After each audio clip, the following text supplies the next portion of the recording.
BEd second year creative and inclusive school का आज हम क्वेश्चन करेंगे what is meant by neurological disorders discuss causes sign symptoms of neurological disorder among children.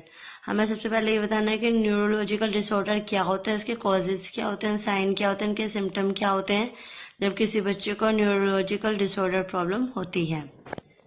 Meaning of a neurological disorder. A neurological disorder is any disorder of the nervous system।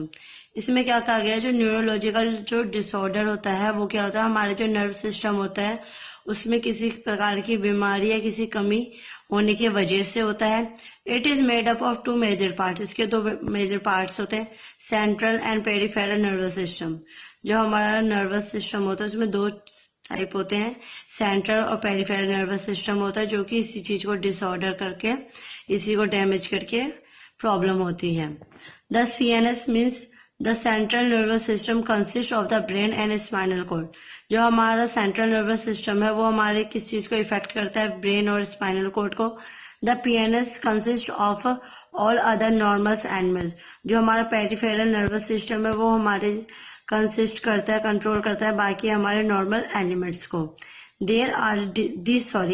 These are disease of the brain, spinal cord and the nerves that connect them।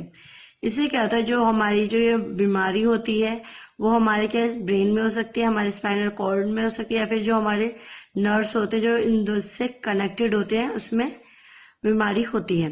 There are more than 600 disorder of the nervous system. 600 से ज्यादा disorder है जो कि हमारे nerve system से related होते हैं, जो कि इसकी कमी की वजह से होते हैं। दिस डिसऑर्डर इंक्लूड, इसमें जो डिसऑर्डर है वो है एपिलेप्सी, डेमेटिया, कार्डियोवास्कुलर डिसीज जिसमें कि हमारे हार्ट से रिलेटेड होती है। इसमें क्या होता है, जैसे स्ट्रोक आना, माइग्रेन या फिर other headache disorders, multiple cirrhosis, pancreas disease, neuro infection, brain tumour and nervous system and neurological disorder as a result of malnutrition. और क्या होता है, ये क्या होता है, जो हमारे न्यूट्रिशन में किसी चीज की कमी होती है उसकी वजह से भी हमें ये डिसीज होती है। In addition there are a number of disease which attack the nervous system itself. इसमें कहते हैं बहुत सारी ऐसी भी बीमारी है जो कि हमारे नर्वस सिस्टम पर अटैक करती है खुद से ही, अपने आप ही। मेनी बैक्टीरिया, वायरल और fungal infections can affect the nervous system. बहुत सारे बैक्टीरिया हो गए, वायरल हो गए, फंगल इन्फेक्शन हो गए, बहुत सारे क्या है ये भी क्या अफेक्ट करते हैं नर्वस सिस्टम को। कैंसर, मैलिग्नेंट और बिगनिंग। इससे क्या जो हमारे कैंसर की जो स्टार्टिंग स्टेज होती है, फिर जो स्टार्टिंग या फिर लास्ट या मिड की जो स्टेज होती है उसमें भी इफेक्ट करती है। डिजेनरेटिव कंडीशन, मल्टीपल सिरोसिस, जो हमारे जो मल्टीपल सिरोसिस होते हैं वो भी इसी की वजह से होते हैं। And disorder of function also causes neurological disorder. और इसमें क्या होता है, जो हमारे जो फंक्शंस होते हैं वो भी हम काम नहीं कर पाते हैं, वो भी हमारे न्यूरोलॉजिकल डिसऑर्डर की वजह से होता है। Causes of neurological disorder. Neurological disorder can result from a number of causes which are as under. बहुत सारे कॉजेज है जिसकी वजह से ये बीमारी होती है। लाइफ स्टाइल रिलेटेड कॉजेज, क्या होता है, लाइफ स्टाइल से रिलेटेड कॉजेज हो गया। इन्फेक्शन होना, जेनेटिक कॉजेज, जेनेटिक मतलब जो कि हमारे जनरेशन वाइज होता है उसमें। न्यूट्रिशन रिलेटेड कॉजेज, न्यूट्रिशन से रिलेटेड। इन्वायरमेंटल कॉजेज, हमारे पर्यावरण में किसी प्रकार की क्षति की वजह से हमें प्रॉब्लम होना। फिजिकल इंजरीज, फिजिकल इंजरी होना मतलब फिजिकल हमें किसी प्रकार की चोट लग जाना उसकी वजह से। Structure abnormality in brain, spinal cord and nervous. इसमें क्या होता है, जो हमारा जो स्ट्रक्चर होता है उसमें किसी प्रकार की कमी रहना, एबनॉर्मेलिटी रह जाना, जैसे हमारा ब्रेन हो गया उसमें, स्पाइनल कॉर्ड में या नर्व्स में। Biochemical abnormalities in nervous system, जैसे disturbance in secretion of neuro hormones.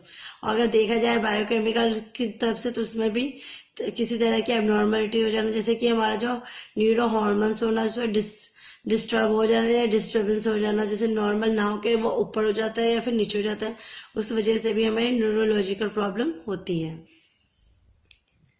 Types of neurological disorder. Types क्या, neurological disorder can be categorized according to the primary location affected the primary type of defection involve of the primary type of causes. इसमें क्या होता है, जो हमारा neurological disorder होता है उसे हम कैटेगराइज करते हैं प्राइमरी लोकेशन पे, जो कि अफेक्ट करते हैं हमारे प्राइमरी फंक्शन पे, जिसमें इन्वॉल्व होते हैं हमारे प्राइमरी टाइप के कॉजेज। जो हम टाइप्स है उसमें हम क्लासिफिकेशन दोनों को एक ही तरीके से लिख सकते हैं। अगर टाइप्स पूछे तो हम क्लासिफिकेशन वाली भी लाइन्स डाल सकते हैं। जैसे classification according to location, location के हिसाब से जो क्लासिफिकेशन है, टू टाइप्स के, सेंट्रल नर्वस सिस्टम डिसऑर्डर और peripheral nervous system disorder. First point है हमारा central nervous system disorder. This include brain and spinal cord. जो हमारा सेंट्रल नर्वस सिस्टम में से इंक्लूड होता है, इसमें क्या शामिल होता है, हमारा ब्रेन और spinal cord. So this disorder can be further classified into two type. इसलिए जो हमारे ये सेंट्रल नर्वस सिस्टम से दो अलग भागों में डिवाइड किया है। Brain disorder, this disorder include damage to brain and are of the following type. इसमें क्या होता है, जब हमारे ब्रेन में किसी तरह की बीमारी हो जाती है तो वो हमारे डैमेज करता है ब्रेन के इंक्लूडिंग पार्ट को, जैसे कि फ्रंटल लोब डैमेज, जो हमारा फ्रंट साइड होता है उसमें, partial lobe damage, temporal lobe damage और शिविशियल lobe damage. Brain disorder can also be of a following types depending on the ability affected. इसमें क्या होता है, जो हमारा ब्रेन डिसऑर्डर होता है वो भी अलग अलग टाइप्स का होता है, जो कि अफेक्ट करता है हमारे ब्रेन को। जैसे एप्सिया, जिसमें क्या होता है, लैंग्वेज लर्निंग इज अफेक्टेड। जिससे अफेसिया नाम की बीमारी होती है, उसे क्या होता है, बोलने चालने में उसमें प्रॉब्लम होती है। डायस्थेरिया, इसमें क्या होता है, स्पीच एबिलिटी इज अफेक्टेड। इसमें क्या होता है, जो बोलने की जो हमारी क्षमता होती है उसको इफेक्ट करती है। डायस्ग्राफिया, इसमें क्या होता है, राइटिंग एबिलिटी इज अफेक्टेड। जो हमारे लिखने की जो क्षमता होती है उसको इफेक्ट करती है। अप्रैक्सिया, पैटर्न ऑफ और सीक्वेंस ऑफ मूवमेंट। इसमें क्या होता है, जिसे अप्रैक्सिया नाम की बीमारी होती है उसमें क्या होता है, उसे किसी तरह का पैटर्न या फिर सीक्वेंस में मूवमेंट करना नहीं आता है। एग्नोसिया, आइडेंटिफिकेशन थिंग्स और पीपल। जिसे एग्नोसिया नाम की बीमारी होती है वो चीजों को आइडेंटिफाई और लोगों को आइडेंटिफाई नहीं करता।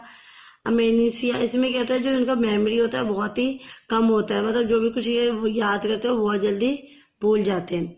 सेकेंड पॉइंट है हमारा सेंट्रल नर्वस सिस्टम का स्पाइनल नर्वस सिस्टम डिसऑर्डर या फिर spinal cord disorder. The disorder related to spinal cord cause difficulty in sitting, standing, walking and movement of lower body parts. इसमें क्या होता है, जो हमारा स्पाइनल कॉर्ड डिसऑर्डर होता है वो हमारे रिलेटेड होता है स्पाइनल कॉर्ड से, जिसकी वजह से जो हमारी डिफिकल्टीज आती है, सिटिंग बैठने में आती है, खड़े होने में आती है, चलने में आते हैं, या फिर जो हमारा जो लोअर पार्ट होता है उसके मूवमेंट करने में भी प्रॉब्लम आती है। Peripheral nervous system disorder, second point हमारा पेरिफेरल का। दिस इंक्लूड आर, इसमें इंक्लूड होते हैं cranial nervous, autonomous nervous system etcetera. इसमें कौन कौन सा इंक्लूड होता है, क्रेनियल और autonomous nervous system. This disorder include, इसमें कौन कौन से डिसऑर्डर होते हैं। फर्स्ट पॉइंट है हमारा क्रेनियल नर्व डिसऑर्डर, इसमें कहता है ट्राइगेमियल न्यूरोलॉजिया। सेकेंड है हमारा autonomic nervous system disorder such as multiple system atrophy.